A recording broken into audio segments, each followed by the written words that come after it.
ബലാത്സംഗ കേസിൽ രാഹുൽ മാങ്കൂട്ടത്തിന്റെ മുൻകൂർ ജാമ്യാപേക്ഷ ഹൈക്കോടതി ഇന്ന് വീണ്ടും പരിഗണിക്കും.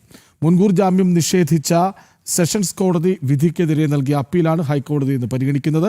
വിവരങ്ങളുമായി നിഷ ദിലീപ് ഒപ്പം ചേരുന്നു. നിഷ, ഈ ജാമ്യാപേക്ഷ പരിഗണിക്കപ്പെട്ടില്ലെങ്കിൽ അറസ്റ്റ് എന്നാണോ മനസ്സിലാക്കേണ്ടത്?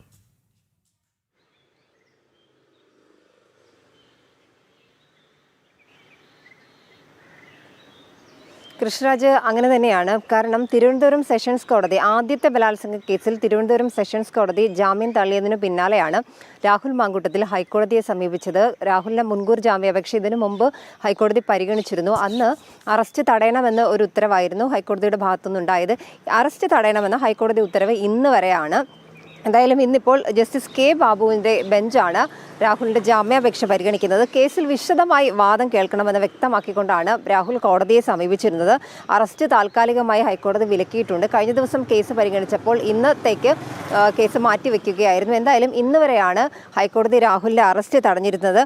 ഇതിൽ ഈ ഹർജിയിൽ രാഹുൽ മാങ്കൂട്ടത്തിൽ വിശദമാക്കുന്നത് ഈ യുവതിയുമായി പരസ്പര സമ്മതത്തോടെയുള്ള ഒരു ബന്ധമായിരുന്നുവെന്നും ഈ ബന്ധത്തിൽ വിള്ളലുണ്ടായപ്പോഴാണ് യുവതി തനിക്കെതിരെ പരാതി നൽകിയത് എന്നുമാണ് രാഹുലിന്റെ വാദം. എന്തായാലും ഈ മുൻകൂർ ജാമ്യ ഹർജി ഇന്ന് ഹൈക്കോടതി പരിഗണിക്കുന്നുണ്ട്. ജസ്റ്റിസ് കെ ബാബുവിന്റെ ബെഞ്ചാണ് പരിഗണിക്കുന്നത്. ഒപ്പം തന്നെ ഈ ഗർഭഛിദ്രം നടത്തിയെന്ന ആരോപണം തെറ്റിദ്ധരിപ്പിക്കാനാണ് എന്നാണ് ഈ ജാമ്യാപേക്ഷയിൽ മുൻകൂർ ജാമ്യാപേക്ഷയിൽ രാഹുൽ വ്യക്തമാക്കുന്നത്. എന്തായാലും ഇക്കാര്യത്തിൽ തൻ്റെ പക്കൽ മതിയായ തെളിവുകളുണ്ട്.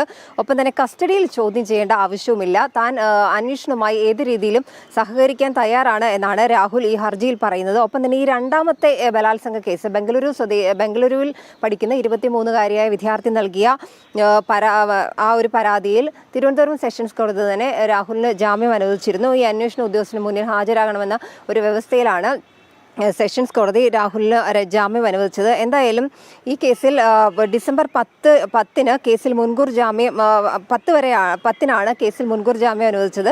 വിധിക്കെതിരെ സർക്കാർ ഹൈക്കോടതിയെ സമീപിച്ചിട്ടുണ്ട്. എന്തായാലും ഇന്നിപ്പോൾ രാഹുൽ നൽകിയ മുൻകൂർ ജാമ്യാപേക്ഷ, അതായത് ആദ്യത്തെ യുവതിയുടെ പരാതിയിൽ അറസ്റ്റ് തടയണമെന്നാവശ്യപ്പെട്ടാണ് രാഹുൽ ഹൈക്കോടതിയെ സമീപിച്ചത്. ഈ മുൻകൂർ ജാമ്യാപേക്ഷയാണ് ഇന്ന് ജസ്റ്റിസ് കെ ബാബുവിൻ്റെ ബെഞ്ച് പരിഗണിക്കുന്നത്. കൃഷ്ണരാജ്.